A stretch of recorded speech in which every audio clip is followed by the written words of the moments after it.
नमस्कार, आपण पाहत आहात लोकशाही न्यूज। मी सलीम इनामदार आजच्या या बातमीपत्रात स्वागत करतो। पाहूया शहरातील व जिल्ह्यातील ठळक घडामोडी। परभणी साथी सेवाभावी संस्थेच्या वतीने जिल्हाधिकारी यांना निवेदन देण्यात आले। इस्लाम धर्माचे पवित्र धर्मग्रंथ कुराण शरीफ याविषयी शिया सेंट्रल वक्फ बोर्डाचे माजी अध्यक्ष वसीम रिजवी यांनी काही अहार्य वक्तव्य केल्याने मुस्लिम समाजाकडून रोष व्यक्त केला जात आहे।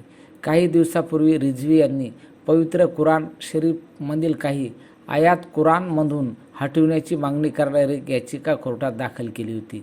त्याच्या विरोधात आज परभणीत साथी सेवाभावी संस्थेचे अध्यक्ष बशीर अहमद, ॲडव्होकेट अफजल बेग, अहमद अली मोहसिन बागवान, इम्रान खान, शेख मोहसिन उबेद और रहमानच्या वतीने जिल्हाधिकारी दीपक मुगळीकर यांना एक निवेदन देऊन त्यांना अटक करण्याची मागणी करण्यात आली आहे। अटक करो वसीम रिजवी को अटक। संस्था की ओर से वसीम रिजवी नाम के एक दलाल ने जो सुप्रीम कोर्ट में एक PIL दाखिल की उसके विरोध में है। इसकी इतनी हिम्मत बढ़ गई है, ये अपने मालिकों के कहने के ऊपर समाज में दूरियां पैदा करने का काम करना चाहता है। सबसे पहली बात यह है कि पब्लिक इंटरेस्ट लिटिगेशन का एक उसूल ये होता है कि दाखिल करने वाले की नीयत क्या है, क्या वो जनहित हित में दाखिल कर रहा है। तो ऑनरेबल सुप्रीम कोर्ट से हमारी रिक्वेस्ट है कि रिजवी ने कुरान के बारे में जो पब्लिक इंटरेस्ट लिटिगेशन दाखिल की है वो writ petition honourable supreme court ने जल्द से जल्द उसको डिसमिस कर देना चाहिए और उसके ऊपर उस पर कॉस्ट भी लगाना चाहिए, क्योंकि वसीम रिजवी पहले से ही एक आरोपी है। इसने वक्फ की जगहों पर दमन किया है, बिकाया है, और ऐसा आदमी जिसके ऊपर कई तरीके के एलिगेशन लगे हो, ऐसे आदमी को पब्लिक इंटरेस्ट लिटिगेशन दाखिल करने के लिए वो सक्षम नहीं होता है। और पब्लिक इंटरेस्ट लिटिगेशन की आत्मा ये होती है कि सुप्रीम कोर्ट ने ये देखना होता है कि जो व्यक्ति पब्लिक इंटरेस्ट लिटिगेशन की पिटीशन लगा रहा है, क्या उस व्यक्ति की नीयत ये है कि जनता के हित में कुछ काम हो। ये आदमी पूरी तरह बदमाशी पे है और ये दलाल के रूप में काम कर रहा है। जहाँ तक कुरान का संबंध है, जब कुछ ना था तब अल्लाह था, जब कुछ नहीं रहेगा तब भी अल्लाह ही रहेगा।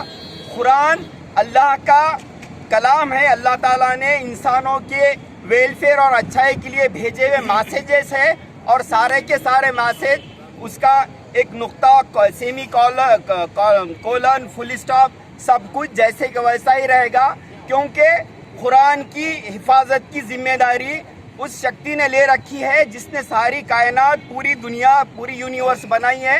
कुरान की कोई भी कुछ नहीं कर सकता है। सबसे इम्पोर्टेंट बात यह है कि कुरान सारे मनुष्य, पूरे इंसानों की, पूरी ह्यूमैनिटी की, पूरी मानवता की भलाई के लिए आसमान से आई हुई एक किताब है।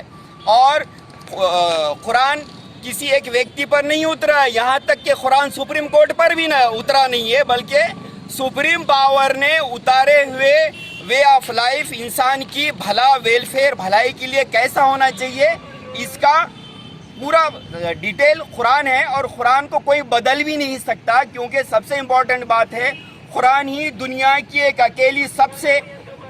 अकेली किताब है जो करोड़ों इंसानों को पूरी तरह रिमेंबर है, याद है।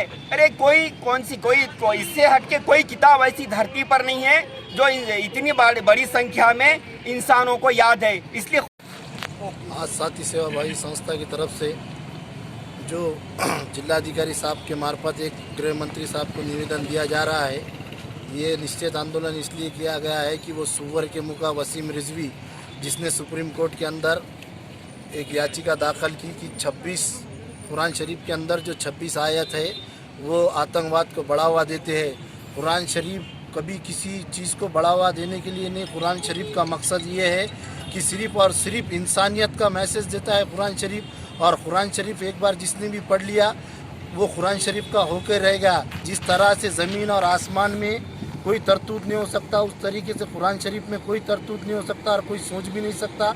और हम इस देश के सुप्रीम कोर्ट से अपील करते हैं, दरख्वास्त करते हैं कि वो जो पिटीशन जो दाखिल की है वसीम रिजवी ने, उसको फेटाड़ दे और उसको एक्सेप्ट ना करे, ये हमारी विनती है।